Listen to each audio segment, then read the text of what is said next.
आपका बच्चा हर सुबह स्कूल जाने से जी चुराता है, टाइम पे नहीं उठता है। अगर बच्चा उठ भी गया है, फिर भी उसका मन नहीं है स्कूल जाने का। तो ये स्ट्रगल एक दिन का नहीं, डेली का है। स्कूल के लिए रेडी नहीं होना आपके बच्चे को, वो चाहता ही नहीं है जाना। तो अगर आप भी एडीएसडी के बच्चे के पेरेंट्स हैं, जिस बच्चे को एडीएसडी है, तो ये स्ट्रगल आपको डेली फेस करना होता है। तो क्या करें हम? ऐसा कैसा हो कि हमारा जो स्ट्रगल है वो मिनिमाइज हो जाए, जो डेली का हम स्ट्रगल बच्चे के साथ फेस कर रहे हैं उसको हम रिड्यूस कर पाए। तो क्या करना होगा उसके लिए? तो ये स्ट्रगल, ये आपका स्ट्रेस रिड्यूस हो सकता है अगर आप एक स्ट्रक्चर रूटीन फॉलो करें। मैं बात कर रही हूँ रूटीन की। तो बच्चा जो हमारा रूटीन रहता है, अगर एडीएसडी की बात करूं, जो बच्चे को एडीएसडी है वो एक नॉर्मल रूटीन को फॉलो नहीं कर पाता। उसके लिए वो बहुत, उस रूटीन से बच्चा ओवरवेल्म हो जाता है। बट अगर यही रूटीन अगर स्ट्रक्चर हो, प्रॉपर साइंस बेस्ड हो, तो शायद बच्चा उस रूटीन को हैंडल कर सकता है। अगर वो स्ट्रक्चर, वो रूटीन अगर एडीएसडी फ्रेंडली है, तो हम कह सकते हैं कि उस रूटीन को बच्चा प्रॉपर फॉलो कर पाएगा और आपका जो स्ट्रेस है, डेली बेसिस का जो स्ट्रेस है, आप उसको मिनिमाइज कर पाएंगे। तो क्या करना चाहिए, क्या करें हम ऐसा? तो अगर मैं कहूं कि जो हमारा रूटीन है वो बहुत मैटर करता है। रूटीन तो वैसे सबके लिए बहुत मैटर करता है, चाहे वो बच्चा हो चाहे बड़ा हो। पर अगर बात करी जाए कि एडीएसडी बच्चे के लिए एक स्ट्रक्चर रूटीन क्यों मैटर करता है, तो देखिए, मैंने भी जैसे बताया कि एडीएसडी के जो बच्चे का ब्रेन होता है वो एक नॉर्मल रूटीन फॉलो नहीं कर पाता, जिसकी वजह से उसको बहुत इम्पल्सिव रहता है और बहुत एंशियस रहता है। तो अगर वही रूटीन थोड़ा सा स्ट्रक्चर हो, मतलब स्ट्रक्चर मीन्स कैसे, जहां पर बच्चे को विजुअल रिमाइंडर्स दिए जाए। अगर वही रूटीन थोड़ा क्लियर स्टेप्स के साथ हो, कंसिस्टेंट प्लानिंग हो, तो बच्चे की एंजाइटी और बच्चे का इंपल्सिव बिहेवियर को हम रिड्यूस कर सकते हैं। तो क्या हो, अगर मैंने से बताया कि अगर मैं उस स्ट्रक्चर को, उस रूटीन को एक प्रॉपर साइंस बेस बना दूं, तो शायद आप उसको अपनी लाइफ में इंप्लीमेंट करेंगे और करके अपने स्ट्रेस को, अपने डेली के स्ट्रगल्स को रिड्यूस कर सकते हैं और आपका जहां जो बच्चा बहुत इंपल्सिव बिहेवियर शो कर रहा है उसको हम मिनिमाइज कर सकते हैं।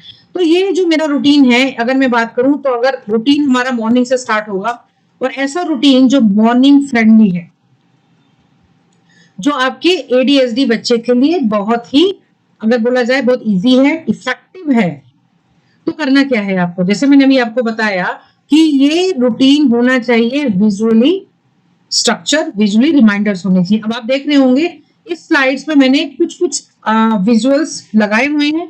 अगर सिंपल अगर बोला जाए कि अच्छा, अब अगर मॉर्निंग आप बच्चे को उठा रहे हो स्कूल के लिए, तो बच्चा बहुत स्ट्रगल करता है, उठना नहीं चाहता। बट अगर हम टाइम को डेली एक सेम टाइम हमारा फिक्स कर दिया जाए कि हाँ इतने बजे उठना है, तो बच्चे का एक रूटीन, एक बच्चे की जो बॉडी क्लॉक है, जो हमारी वो सेट होती है, तो वेकअप टाइम हमारा डेली का सेम होना चाहिए। अब आप बच्चों को बार बार कह रहे हो जाके जाओ, उठो, ब्रश कर लो, अब नहा लो, चेंज कर लो, तो आप क्या कर रहे हैं, बार बार रिमाइंडर दे रहे हैं। अगर मैं कहूँ बार बार रिमाइंडर देने की जगह हम विजुअल रिमाइंडर लगा दें, तो विजुअल रिमाइंडर क्या होगा ना, बच्चे खुद को पता है कि अच्छा मुझे अब ब्रश करना है, ब्रश करने के बाद मुझे बात लेना है, बात लेने के बाद मुझे ड्रेस पहनना है या चेंज करना है, one step at A time. हमने क्या करा, जो होता है ना बहुत हार्श, मतलब हम बैठे फटाफट बच्चे ये कर लो, 2 इंस्ट्रक्शन एक साथ दे दी, जाओ जल्दी से जाओ, ब्रश करो, नहाओ। तो बच्चा कन्फ्यूज, क्या करूं, क्या करना है मुझे? पहले से ही बच्चा थोड़ा सा, बच्चे के अंदर एंजाइटी है, बच्चा पहले से ही हाइपर है, बच्चा पहले से ही इंपल्सिव है, और हमने 2-3 इंस्ट्रक्शंस एक साथ दे दी। नो, तो हम सिंपल विजुअल रिमाइंडर्स देंगे वहां पे। तो जहां जैसे मैंने बताया कि ब्रश, बाथ एंड चेंज, हमने स्टेप्स बना दिए। अब उसके बाद आता है हमारा सिंपल ब्रेकफास्ट। जो ब्रेकफास्ट हो बहुत इजी टू कंज्यूम हो, बहुत न्यूट्रिशन होना चाहिए, उसके अंदर अच्छा न्यूट्रिशन मिल जाए बच्चे को। ठीक है, तो बच्चा जो ब्रेकफास्ट है इसको एक बार सिटिंग में बैठ के बार बार आपको रिमाइंडर ना देने पड़े, बच्चा इजीली ब्रेकफास्ट कर सके। अब जैसे हम बाद में ब्रेकफास्ट हो जाता है, उसके बाद हम बच्चे को बोलते हैं उठाओ जल्दी से, उठो बैग उठाओ, अच्छा बैग में बॉटल रखो, बुक्स रखो, टिफिन रखो। नहीं, हमें यहाँ नहीं वही सेम स्ट्रेटेजी फॉलो नहीं करनी, यहाँ पे हमारी स्ट्रेटेजी डिफरेंट रहेगी। तो क्या करना है हमको, सिंपल हमारा विजुअल चेकलिस्ट है, बैग, टिफिन, वाटर, बॉटल। तो क्या करना है, हमने सिंपल अपनी एक चेकलिस्ट बनाई हुई है जहां पे हमारे रिमाइंडर से बच्चा देखेगा और बच्चा अपने आप उस चीजों को बैग में रखता जाएगा। और जब ये काम हो जाए तो हमें पॉजिटिव वर्ड्स, मतलब एप्रिशिएशन जरूर जरूर देना है, ये बहुत इंपॉर्टेंट है। क्योंकि जहां हम बच्चे को रिमाइंडर्स दे रहे हैं, अभी यहाँ रिमाइंडर नहीं देके, हम जब बच्चा खुद ही अपने आप को काम, उस चीज को काम कर रहा है, तो बच्चे को appreciation is very much for his efforts और हर एफर्ट्स।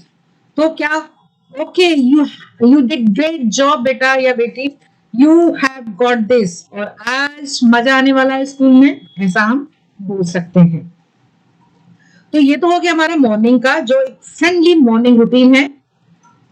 उसके बाद अगर आफ्टर स्कूल अगर बात करें तो बच्चा ऑलरेडी बहुत टायर्ड है और वहां पर हमने एक साथ बहुत सारी चीजें बोल दी, तो बच्चा थोड़ा एंगर शो कर सकता है, बच्चा टेंट्रम शो कर सकता है। तो सिंपल हमारे यहाँ फिर अगेन हम एक रिमाइंडर्स देंगे।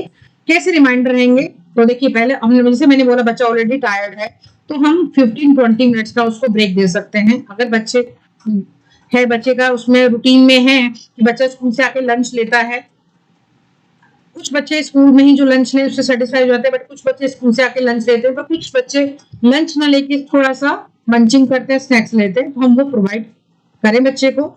सूदिंग म्यूजिक रहे, बच्चे को फ्री छोड़ दीजिए आधे घंटे के लिए ताकि बच्चा खेल सके। अब उसके बाद कुछ फैमिलीज में, कुछ घरों में बच्चों को थोड़ा सा, एक होता है ना नून नैप दी जाती है, हम दोपहर में बच्चों को सुलाते हैं।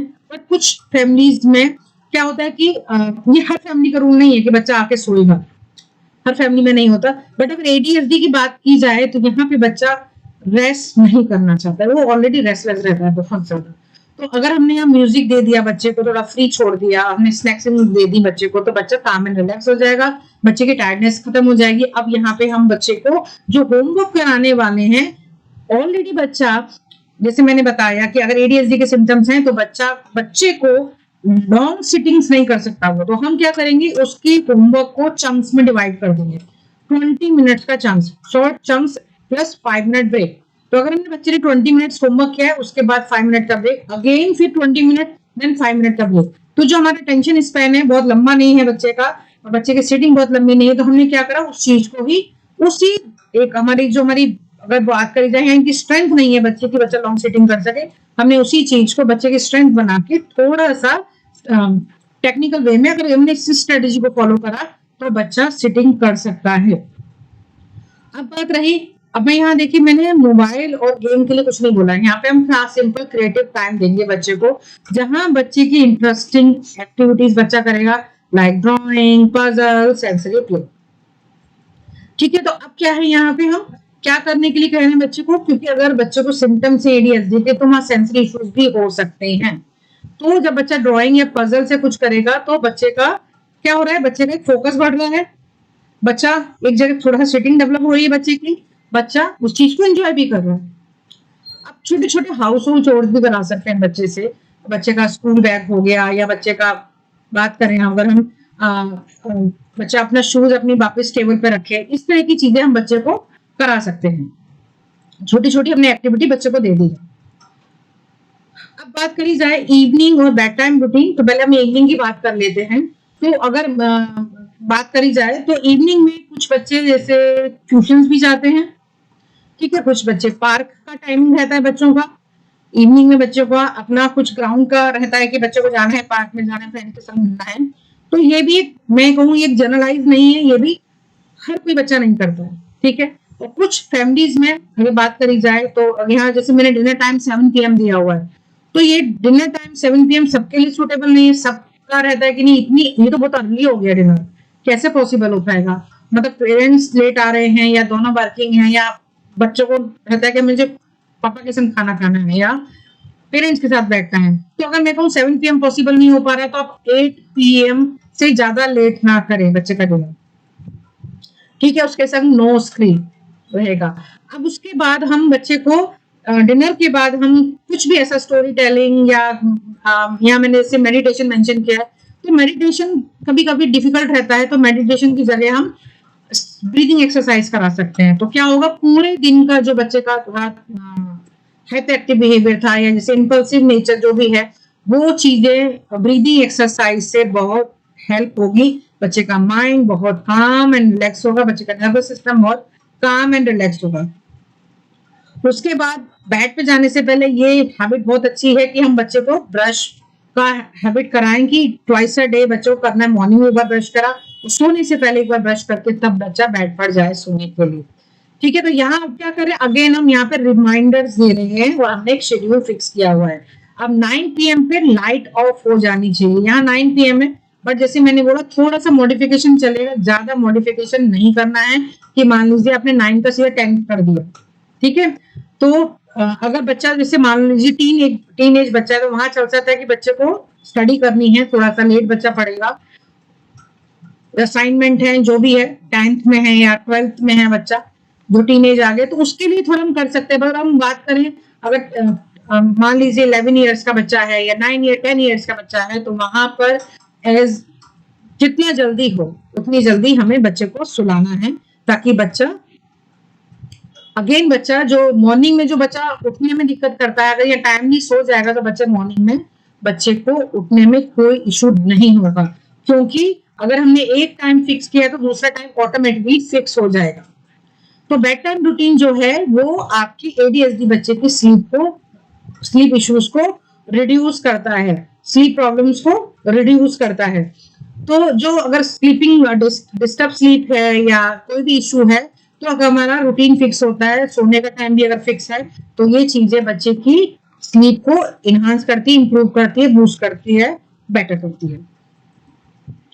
तो अब अगर मैं बात करूं यहाँ पर पेरेंटिंग टिप्स की बात करूं कि ये रूटीन मेंटेन करना पेरेंट्स के ऊपर है कि कितना मेंटेन कर पाते हैं। ठीक है, ये नहीं हुआ कि 4 दिन हमने किया, नहीं हो पा रहा है तो उसको छोड़ दिया, नहीं, पेशेंस रखना है यहाँ पे और इस रूटीन को फॉलो करना है। अगर आप चाहते हैं कि आपके बच्चे का अटेंशन स्पैन बढ़े, बच्चे की हाइपर एक्टिविटी रिड्यूस हो और जो स्ट्रगल आप फेस करते हो वो चीजें स्ट्रगल आपका कम हो। अगर मैं बात करूं एडीएचडी की, अगर बच्चे के साथ पेरेंटिंग इजी नहीं होती, आई एक्सेप्टेड, बट हम कुछ स्ट्रेटेजी फॉलो करके उस चीज को, अपने स्ट्रेस को मिनिमाइज कर सकते हैं। तो विजुअल शेड्यूल हम देंगे, व्हाइट बोर्ड और हम पिक्चर चार्ट हम यूज कर सकते हैं। पॉजिटिव रेनफोर्समेंट की बात करी जाए, स्टिकर, प्रेज, ये सब आप कर सकते हैं। लिमिटेड स्क्रीन टाइम रहेगा तो बहुत बढ़िया रहेगा। तो आपको पेशेंस रखना है, ताकि क्योंकि हर बच्चा अलग अलग होता है, हर बच्चे की सीखने का तरीका, लर्निंग पेस सबका बच्चों का अलग अलग होता है। यस, एडीएचडी के साथ पेरेंटिंग मुश्किल जरूर है, बट इम्पॉसिबल नहीं है। ओके, सो आई होप ये आपको इंफॉर्मेशन पसंद आए और आप इसको जरूर इंप्लीमेंट करिए। डेफिनेटली जो आपका डेली का स्ट्रगल है, ये स्ट्रगल जो शेड्यूल है, ये आपके डेली स्ट्रगल्स को रिड्यूस कर पाएगा और आपके स्ट्रेस को कम करके मैं अगर बात करूं तो एक पॉजिटिव पेरेंटिंग हो पाएगी। मिलती हूँ नेक्स्ट वीडियो में, बाय बाय।